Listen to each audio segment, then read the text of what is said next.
Hey guys, my name is Gary. I'm a grateful recovering alcoholic and drug addict, and I'm here today to talk about step 3. So I'm gonna post my video I made last night. I'll post it today on step 2.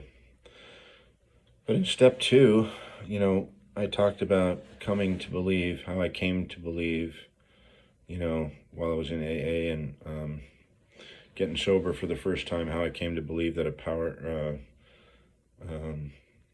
greater than myself could restore me to sanity. How I came to believe that a power greater than myself could restore me to sanity. And, that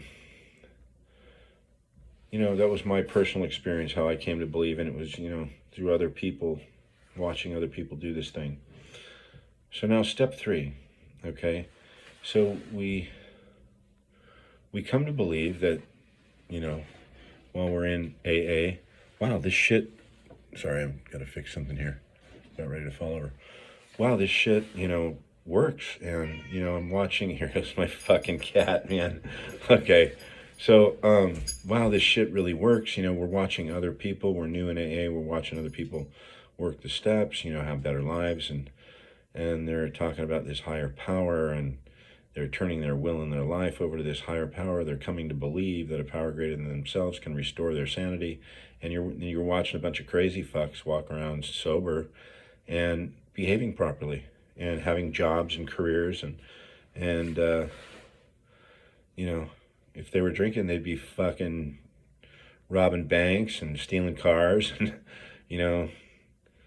doing the shit that we do when we're drinking and using, right? Robbing pharmacies and juggling prescriptions and doing all the shit I did.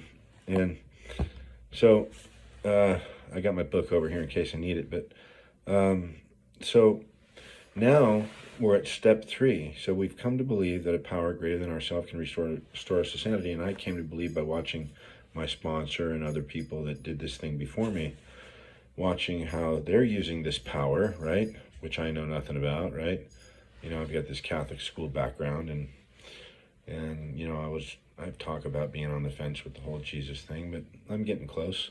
And so I'm going to keep, my whole religious belief out of it. I'm going to try. I can do it completely, but because I don't want to fucking have people disappear on me. My viewership's low enough as it is. So I'm barely hanging on here, guys. So now we're at step 3. So made a decision. Now we're at step 3. So we made a decision to turn our will and our life over to the care of God as we understood Him. So I take the first 3 steps into every day. Okay, I don't get hung up on step 2 anymore. I never really did, because I always knew there was a God, and well, nobody knows, right? Well, put it this way. I have a pretty good feeling there's a God, okay? I doubt all this shit's coincidence, that I believe in God, okay? And He's working in my life, put it that way. I don't know about you guys, but He's working in mine.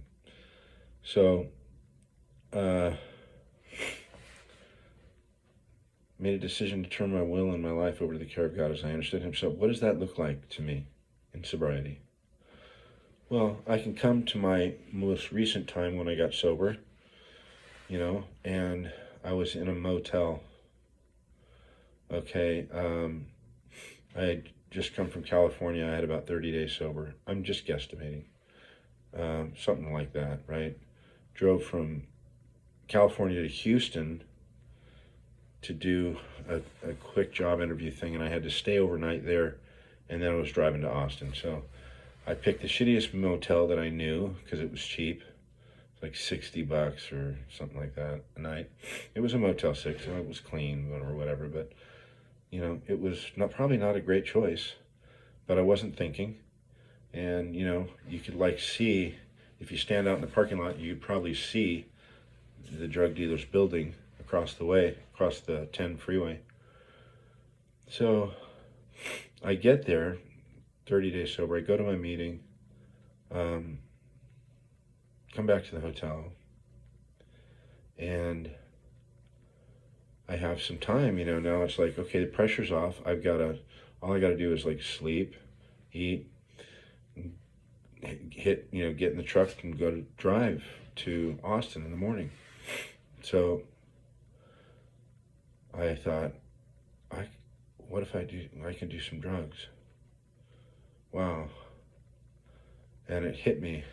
Now, not only did it just, I have a thought, but it actually got me fucking high for a second. Okay? Like, I actually felt it internally, right? Butterflies going, and I was fucking going, oh yeah, that would be good. Yeah, fucking, nobody will fucking know. I only got 30 days. I can just fucking start this whole thing, right? What's the big deal, right? So I got that little motherfucker, that little devil motherfucker on my shoulder with his pitchfork, just trying to fucking dig into my soul, right? Just digging into my soul. And that's how I think of it, right? And then I've got this little alcoholic guy, he's got 30 days sober, and he's like, he's the guy with the little angel's wings and shit like that, just poor little guy trying to get sober and trying to beat the fuck out of this devil bullshit. And how did I do that? Well, I realized I was an alcoholic. I knew I was an alcoholic.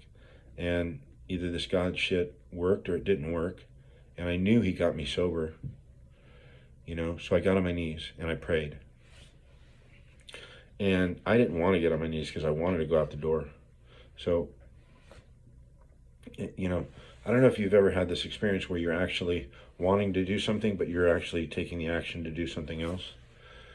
And I was wanting to take a walk out the door, get in my truck, and do what I've always done before, right? But I got on my knees, right? I prayed to God, I don't even know how much I meant it. I was just doing the God, please save me. God, fuck, please save me. God, please save me. God, please save me. No, I actually meant it, but I those were the only words I can come up with. God, please help me. God, please help me. God, please save me. God, please help me. God, please save me. And then I put a bunch of I started dialing the phone, going through this, who's sober, and nobody is answering their phone. And I'm in a fucking full-blown panic mode at that point. I don't trust myself. I know I'm probably a minute away from getting in the truck and driving around the corner, right? And hit my knees again. God, please save me. God, please save me. God, please save me. The phone rang. Okay? Now, it was another alcoholic on the phone. He talked me out of that, right? He didn't have to do much talking. He just stayed on the phone with me. He's a good friend of mine. We talked daily. And we shot the shit. He's like, hey, what's going on?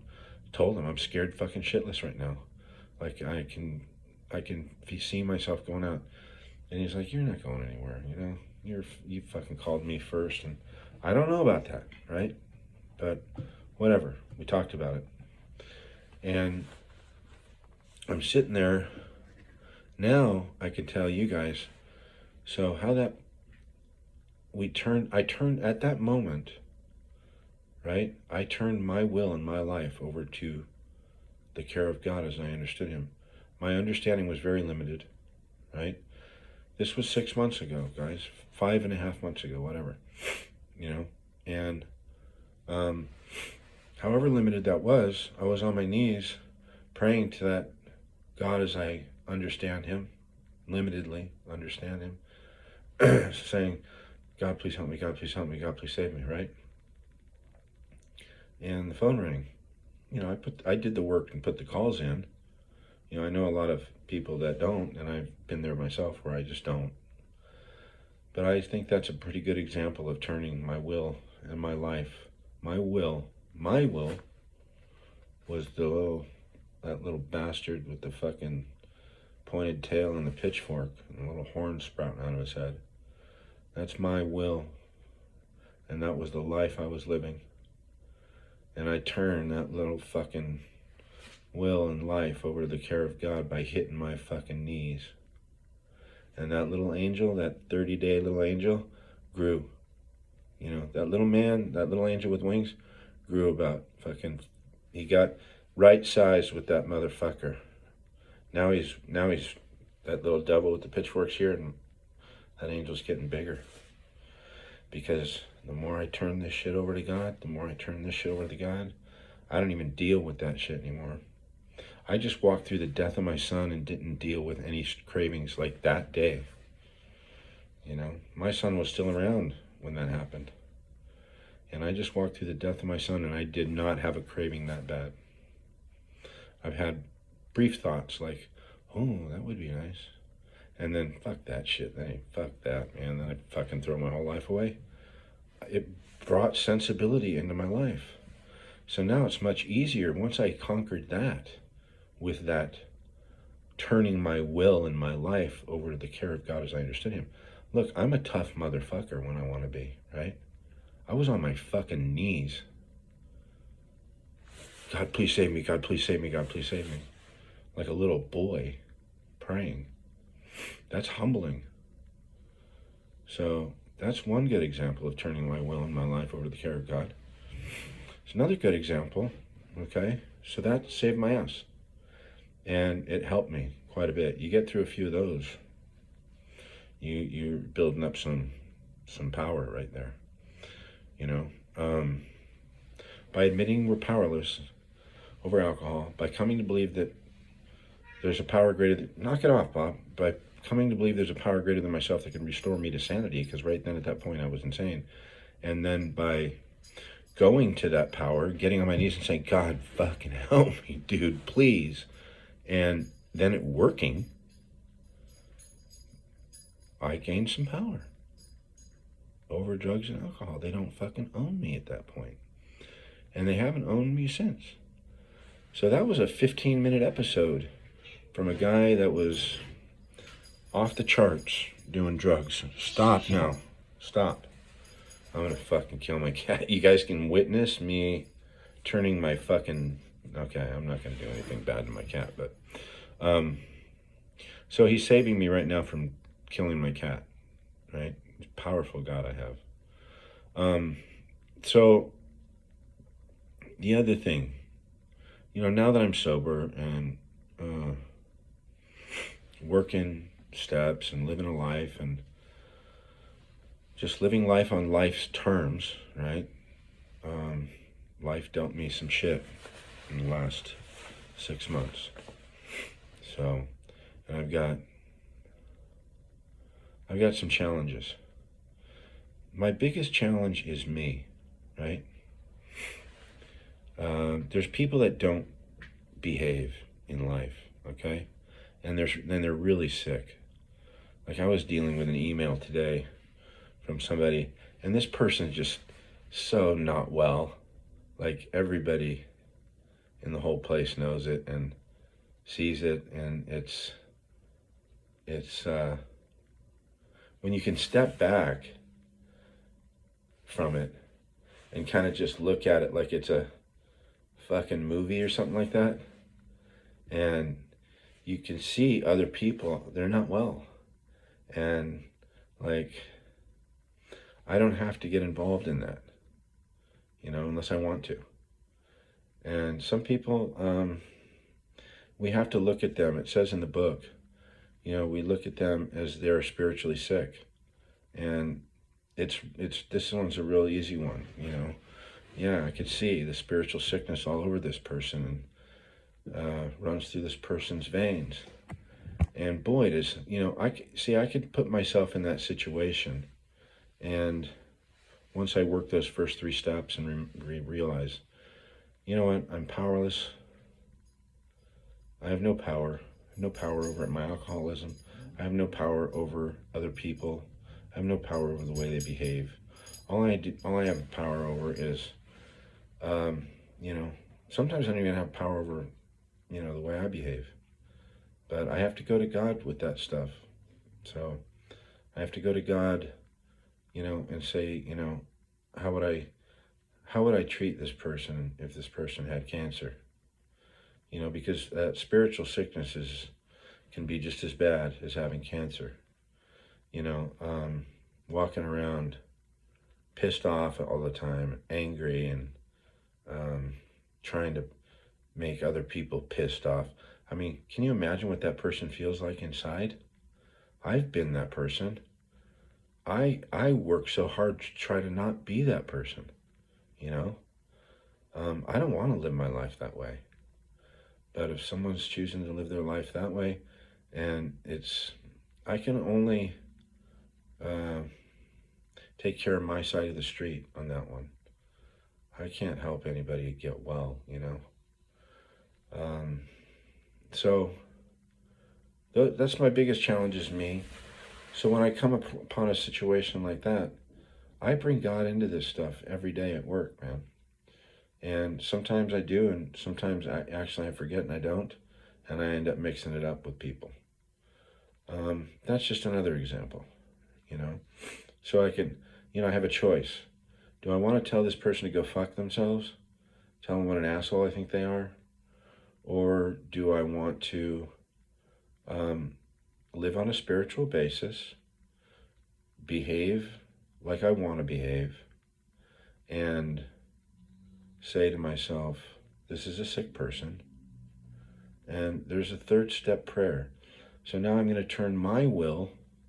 So my will is that little devil with the pitchfork going, tell him to fuck off, Gary, tell him to fuck off, right? And I got the guy that's, working hard in a career for, with his job, interacting with other people in the company just fine. And I got this guy who's gotten bigger now, and he's going, man, just realize this person's sick and take it to God, And I behave better, I behave better, and I don't create as much wreckage or owe as many apologies. Another way, and that's turning, my will and my life over to God. I just want to say another thing. In the third step, there's a great prayer, and it's called the third step prayer, right? God, I offer myself to thee to build with me and do with me as you will, right? And if you think about those words, right? Build with me and do with me as thou will. Relieve me of the bondage of self. So when I'm in that situation, whether it be wanting drugs, wanting to tell someone to fuck off, road rage situation, I'm in bondage of self. All three of those situations, right? Relieve me of the bondage of self so that I may better do thy will. Take away my difficulties so that victory over them may bear witness to those that I would help with thy power, thy will, and thy way of life. Amen. So the prayer is basically saying, remove this shit from me so I can be of maximum service to the people around me. It's a great thing, to bring into your day. Those first three steps. And then if it gets out of hand, if I find myself full of fear, or, totally pissed off, which is full of fear, I can go into step 4, which we'll talk about tomorrow. So that third step prayer is key. And the words that it says are key. God, I offer myself to thee to build with me and do with me as you will. Relieve me of the bondage of self so that I may better do thy will. If I'm in bondage of self, really hard to help anybody and do God's will, right? So, I love this shit we do, man. It saves my life. Because if I didn't have this shit, I would be fucking nuts. And then, you can only walk around nuts for so long before you get thirsty. So, that's why I think programs so good for people that have alcohol problems and drug problems. The program is so good because you have a fellowship of people around you, and you have these little nuggets, these prayers, third step prayer. You've got the 12 steps. We're just talking about the first 3. These are the foundation steps. This is what we base our whole foundation on, are these first 3 steps. And you can't do step 2 without step 1. And you can't do step 3 without step 1. You can't do step 3 without step 2. You got to do them in order. And they're real simple. So those are good examples, and I could give you a million examples, okay, of how I'm powerless, of how I come to believe, and how it's a daily thing. It says, what we have is a daily reprieve contingent upon our spiritual fitness. And that spiritual fitness, it's these steps, man. So it's these first 3 steps is our foundation. And then the writing. Then we start, as my sponsor says, he hands me the book and says, here's the instructions, and hands me a pen and paper and says, here's the technology, now get busy, So, and I think he told me his sponsor told him that once. So he's told me that many times. Gary, you know where the instructions are. And you know what the technology is. Get busy, man. So I'm going to call him. And I talked to him briefly on Friday, and he went to an AA retreat. He's 70 years old. How old is he? He's pushing 70 if he's not 70. He's 20. Yeah, he's 20 years older than me, or 18 years older than me, or something like that. So he's in his 70s, and he's doing good. So, remember, you guys, 5-day God challenge. If you're having trouble with drugs and alcohol, this is the place to be, man. Remember what I did is, this is not telling anybody what to do. Hopefully I don't come across like I'm telling you guys what to do. I'm just trying to tell you my experience, strength, and hope. From my experience, you guys are boring me. So, I got on my knees. I asked God for help. God, please make me willing to be willing. I could not stop doing drugs and alcohol. God, please make me willing to be willing. And after about a year and a half later of doing that whenever I can remember, I just wasn't willing. And I became willing. One day, got COVID in El Paso at a Motel 6. Was in bed for 5 days. Woke up 5 days sober. Went, holy shit, I'm 5 days sober. I'm running with this, and I've ran with it ever since. That was 6 months, and I don't know if it's 6.5 months. Who knows? Who fucking knows? It was like 6.5 months ago. Okay. So it was a beautiful, beautiful thing. And I've walked through some tough stuff. I don't know what he's got in store for me, but I know it's better than what I think I could drum up in my own head. That's always been my experience when I'm sober. When I'm not, it's just a fucking earth-shattering chaos. But somebody sent me something today. She's, I gotta tell you, Miss Carrie Sharp, you had me in tears right before I made this video. She sent me an email with a beautiful song, and the piano there's something about piano, man. Piano just pierces the spirit. And yeah, that was a good one. And I sent her one back, so, I love this, having these relationships. I have no idea what she looks like, or how, I know nothing about her but what we interact with, and it's all about honesty. I do it with many of you guys, it's just honest conversation back and forth, and it's a beautiful thing. There's no bullshit. It's stripped down fucking honesty, man. And you guys have got a hold of my spirit. Some of you guys really do. And thank you. Thank you. You guys know who you are, the regulars that we go back and forth with. And, I don't want to get into all this naming people and all this stuff, because you guys know who you are, and I know who you are.